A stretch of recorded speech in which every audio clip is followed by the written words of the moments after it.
అంటే వాళ్ళు క్లియర్గా మనం సక్సెస్ అయ్యాం అనేది వాళ్ళు అనుకున్నారు. వాళ్ళు అనుకున్న టెర్రరిస్టులు వచ్చి పహల్గామ్లో అటాక్ చేశారు.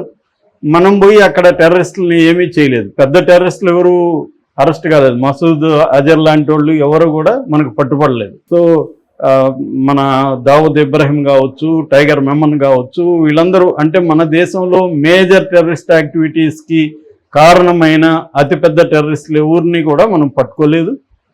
ఆ క్యాంపును కూడా మనం ఏం ధ్వంసం చేయలేదు. ఆ ఫ్యామిలీ, మసూద్ అజర్ ఫ్యామిలీ చనిపోయారు, తర్వాత ఒక 5 మంది టెర్రరిస్టులు చనిపోయారని ఒక లిస్ట్ ఇచ్చారు మన వాళ్ళు. దాన్ని ఎవరు కూడా కన్ఫర్మ్ చేసే పరిస్థితిలో లేదు. పాకిస్తాన్ కూడా కన్ఫర్మ్ చేయలేదు. నిజంగా వాళ్ళు చనిపోయారా లేదా తెలియదు మనకి. ఆ డెడ్ బాడీలు దొరికాయా లేదా ఏమి కన్ఫర్మేషన్ లేదు. ఒక 5, అది కూడా లేటుగా, చాలా విమర్శలు వస్తుంటే నిన్న అనౌన్స్ చేశారు 5 మందిని. సో క్లియర్గా మోడీ ఫెయిల్ అయ్యాడు. మోడీ ఆబ్జెక్టివ్స్ ఏవి నెరవేరలేదు, ఐడెంటిఫై చేయలేదు, ట్రేస్ చేయలేదు, వాళ్ళని చంపలేదు. సో అంటే పనిష్ చేస్తానండి, పనిష్ చేయలేదు. తర్వాత మట్టిలో కలిపేస్తాను వాళ్ళ దీన్నంతా అన్నాడు. ఏ మట్టిలో కలవలేదు.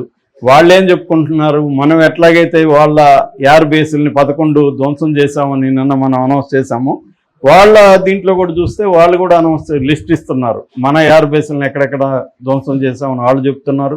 అలాగే మన మిసైల్స్ని, మన డ్రోన్స్ని వాళ్ళు కూల్చేసామని వాళ్ళు చెప్పుకుంటున్నారు. వాళ్ళ డ్రోన్స్ 400 డ్రోన్స్ వస్తే మనం కూల్చేసామని మనం చెప్పుకుంటున్నాం.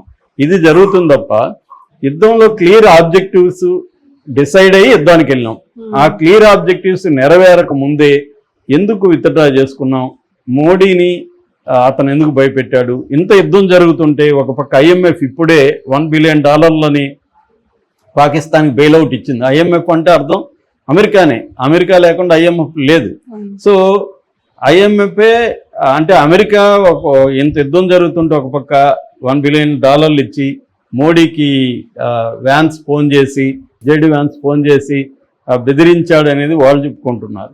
సో క్లియర్గా లేదు. అసలు ఎందుకు యుద్ధాన్ని ఆపామనేది మన ప్రభుత్వం క్లియర్గా చెప్పట్లేదు. కండిషన్ ఏంటి? పైగా ఇదేమి పేపర్ అగ్రిమెంట్ కూడా కాదు, ఓరలే. ఇంకా 12వ తేదీ మళ్ళీ కూర్చుంటాం అంటున్నారు. పైగా ఇది పొలిటికల్ డిసిషన్ కాదు. వీళ్ళు చెప్పే ప్రకారం మిలిటరీ DGM వీళ్ళు కదా, DGMOలు ఇద్దరు కూర్చున్నారని చెప్తున్నారు. మరి పొలిటికల్ డిసిషన్తో కదా యుద్ధం ఆగాలి. ఎందుకు ఆపాలి యుద్ధం అనేది పొలిటికల్ డిసిషన్ ఉండాలి కదా.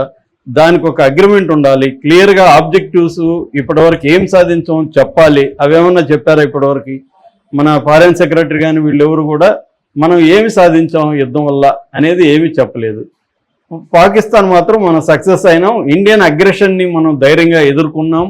ఇవన్నీ ఆ భాష వాళ్ళ ప్రధానమంత్రి షహబాజ్ షరీఫ్ నిన్న ప్రెస్ మీట్లో మాట్లాడుతున్నాడు. సో క్లియర్గా మోడీ దీన్ని చాలామంది ఏమంటున్నారు, ఇందిరాగాంధీని కంపేర్ చేస్తున్నారు.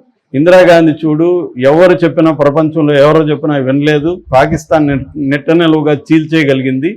మోడీ ఇందిరాగాంధీ కంటే పుడింగ్ అనుకుంటున్నారు అందరూ. కానీ మోడీ పరిస్థితి ఏంటంటే 3 రోజులు తుస్తమనిపించి బిల్డప్లు ఇచ్చి నేను అది చేస్తాను ఇది చేస్తాను ప్రగల్భాల వాళ్ళకి చివరికి ట్రంప్ చెప్తే యుద్ధం ఆపేశాడు.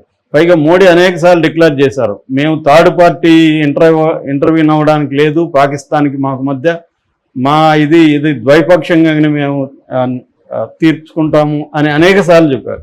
మరి ఇప్పుడు అమెరికా, ఒక పక్క అమెరికా పాకిస్తాన్కి F-16 విమానాలు ఇచ్చింది. ఇప్పుడు బెయిల్అవుట్ ప్యాకేజీలు 25ది, ఇది 24 బెయిల్అవుట్ ప్యాకేజీలు IMF ఇచ్చిందంటే అమెరికా ఇచ్చినట్టే. పైగా అమెరికా ఏముంటుంది, పాకిస్తాన్ని అది విక్టిమ్ ఆఫ్ టెర్రరిజం అంటుంది. పాకిస్తాన్ టెర్రరిజాన్ని ప్రోత్సహిస్తుంది, టెర్రరిజాన్ని ఇచ్చేస్తుంది మనం చెప్తున్నాం. అమెరికా మాత్రం అది పాపం విక్టిము, అది టెర్రరిజానికి బలవుతుందని అమెరికా చెప్తుంది. అంటే ఇంత క్లియర్గా అమెరికా పాకిస్తాన్ వైపు ఉన్నా కూడా అమెరికా మాట విని అమెరికా మధ్యవర్తిత్వంలో మనం ఎందుకు యుద్ధాన్ని ఆపాలి అనేది ఎక్కువ మంది వాళ్ళు ప్రశ్నిస్తున్నారు. తెర వెనక ఏం జరిగింది, మోడీ ఎందుకు భయపడ్డాడు అనేది చర్చలు వస్తున్నాయి.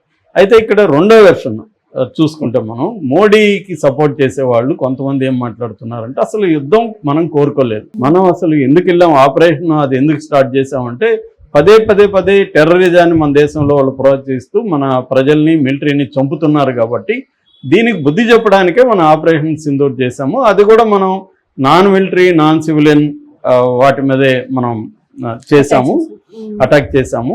కాబట్టి మనం యుద్ధాన్ని కోరుకోలేదు. కానీ పాకిస్తాన్ మన మీదకి ఏ స్థాయిలో అటాక్ చేసిందో మనం దానికి